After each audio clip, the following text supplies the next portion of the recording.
Hey guys, welcome back to another episode of the SMA Victor. In today's episode, we are going to be talking about, does SMA affect your ability to eat? In today's episode, we are going to be utilizing ChatGPT as our co-host. Let's get right into it. Hi ChatGPT, I want you to be my co-host within today's episode. And within today's episode, we are going to be talking about the fascinating topic, does SMA affect your ability to eat?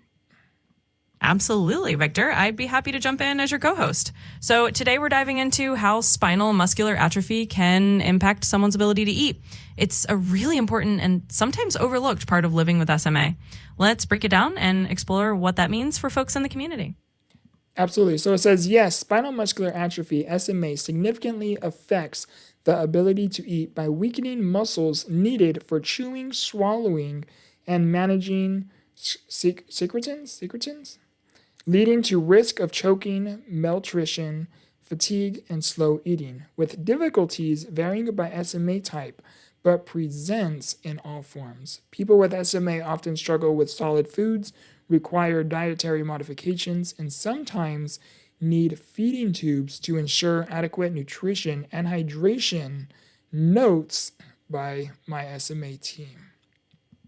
That's a great explanation. And thanks for laying it out so clearly. So to everyone listening, what Victor just shared is a really important piece of the puzzle.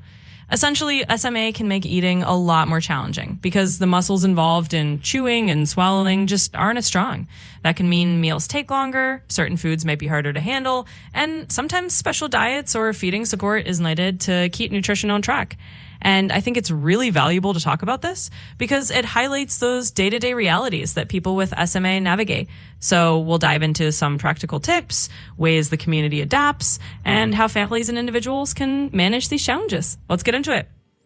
Yeah, so it says how SMA impacts eating. So it says muscle weakness. SMA targets motor neurons, weakening voluntary muscles, including those in the mouth, throat, and tongue, crucial for eating. And it also affects chewing difficulties. Weak jaw and tongue muscles make chewing tough, potentially leading to choking or food getting stuck. Swallowing impairments, a major issue causing food or liquids to go down the wrong way, aspiration, requiring special techniques or thickened liquids.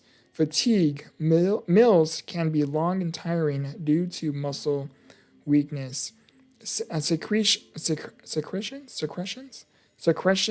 management, difficulty clearing saliva secretions management, difficulty clearing saliva can lead to wet breathing or coughing during meals, nutritional risk, choking, poor weight gain, and malnutrition are risk.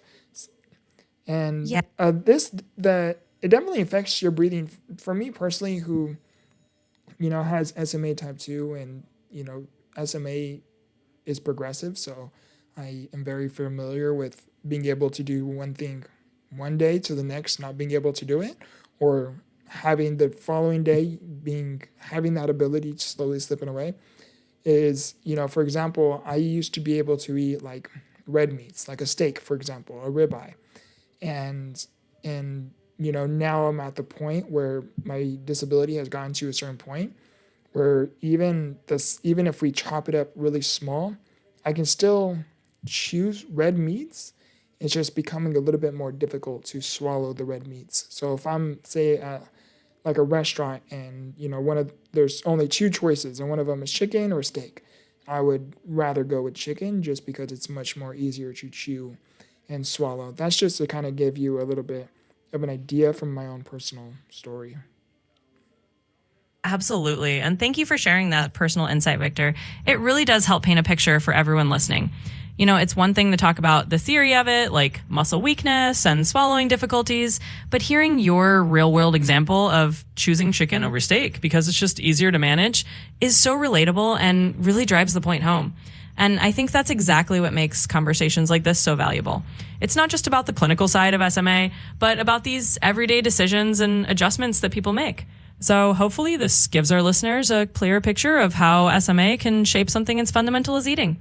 Thanks for sharing your story. And two, something I want to highlight, and one of the, because I asked myself, why is that, right? Like, why do we get tired? And it's because it's a muscle, and SMA atrophies your muscles.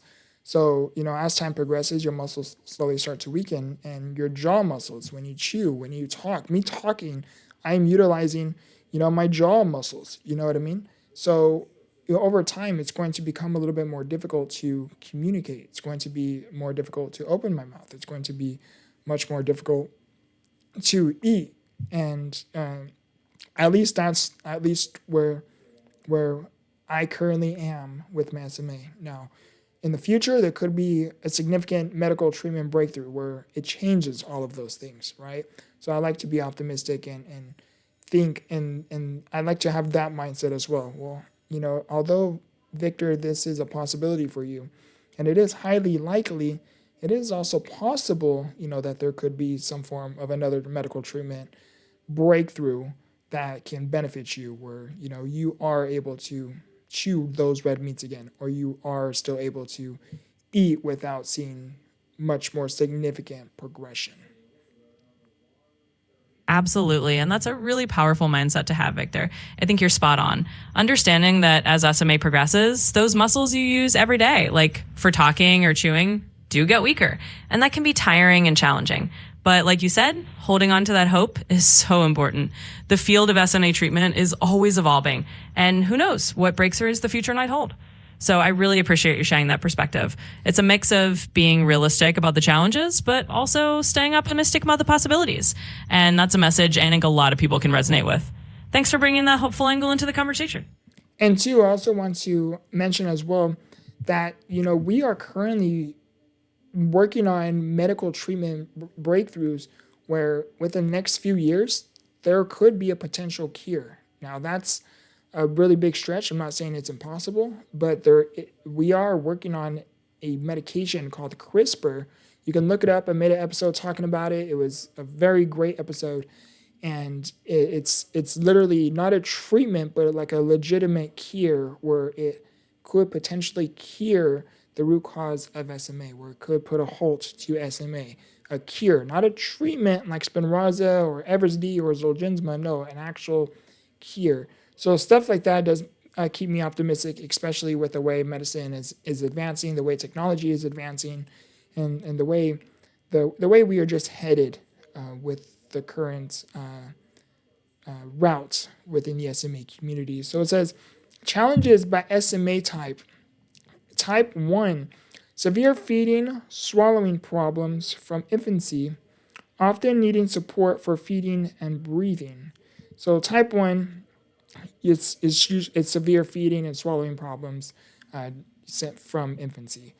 Type 2 and 3, chewing and swallowing issues are common with prolonged eating times, choking, and fatigue reported. So the more an individual with SMA type 2 and type 3 are eating, one of the most common issues is chewing and swallowing, because again, it's a muscle, right? So you tend to get more fatigue, and food portions tend to be a little bit more smaller than, the ordinary individual who's taking a bite from their food, due to, again, the challenges from chewing and swallowing. So the food portions are a little bit more smaller than others. And type 4, milder impairment, but chewing and swallowing difficulties can still develop over time. So for those of you who are new to what for the different types of SMA is, type 1 is the most severest, and type 4 is the least severest. So there's actually a type 0 as well, which is the worst of the worst, which is the most severe. But type 1 is usually the most talked about. And but yeah, so type 1 is the most severest, and type 4 is the least. But yeah, I hope you guys enjoyed today's episode. ChatGPT, would you like to add on to anything here? Absolutely, Victor. And I think you covered it so well. Just to wrap it up, I'd say that you did a fantastic job extending the spectrum of SMA and how it can affect eating. It really helps listeners understand that there's a range of experiences depending on the type of SMA, and that the community is always looking ahead to new treatments and possibilities. So, for everyone tuning in, I hope this conversation gave you not just a deeper understanding of the challenges, but also a sense of hope and the progress that's being made. Thanks for having me as your co host, Victor, and I'm looking forward to our next chat. Absolutely. This was a great episode.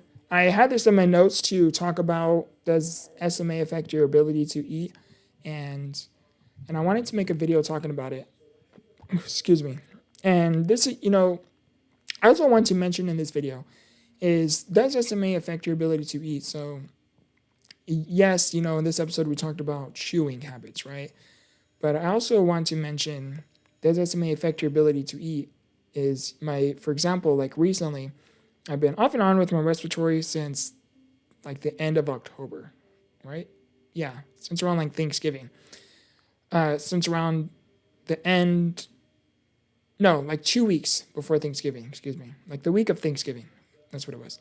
Around the end of November, I've been off and on with my respiratory, or technically it was since October. Anyhow, I've been off and on with my respiratory for these past like 2 months, 2.5 months. And anytime you feel under the weather, what happens? You feel naturally more fatigue, right? So where I'm going at this is, because I've been off and on with my respiratory, I've been feeling a lot more fatigue than usual. And on top of that, it's been affecting my ability to eat because I've been feeling a lot more fatigue with my day to day. So picking up a utensil has been a bit more of a challenge. Picking up a drink, excuse me, has been a little bit more of a challenge. And this too affects your ability to eat as well. So does SMA affect your ability to eat? Yes, it does affect your ability to like physically eat, work your jaw muscles and chew your food and things like that, right? But two, I also want to mention that it also does affect, because SMA affects your body, your muscles, right? It affects your arm movement. So the efforts and the strength that it takes to pick up your utensil, your drink, it also affects your ability to eat in that aspect as well. And I wanted to share that with you guys in today's episode because, I want to cover as much ground as possible with this topic, which is, again, does SMA affect your ability to eat? And I think it's important to highlight the impact it has when chewing your food and swallowing your food, intaking your food, and also highlight the importance of the actual work and effort that goes into trying to intake your food, trying to intake your liquids, because to you, that's also important as well. So my intention sharing all of this is to spread SMA awareness, but also if you have a loved one with SMA, or if you care for someone who has SMA, or if you see someone out in public, and they are in a wheelchair, I want to spread awareness that some individuals may need extra assistance. So, having that said, I want you to be considerate and mindful to lend a helping hand if, you think it's needed. I think, having the support, the love, and embracing that kind of kindness can make a significant difference, not just for the SMA community, but for each other as well. It feels good to know when someone is like, hey, do you need help? Or, hey, can I help you with this? And it just feels good, right? And yeah, I just wanted to share that. But I love you guys. I appreciate you guys. I hope you guys gained value from today's episode. If you guys did, please like the video. Comment down below what you personally would like me to create an episode on within the next episodes, upcoming episodes. And subscribe if you are new. We currently have 96 subscribers, and we are so close to reaching 100 subscribers on this YouTube channel. And it's been quite a journey, but I love it. I love you guys. I appreciate you guys. And as always, remember, grow through what you go through. Much love.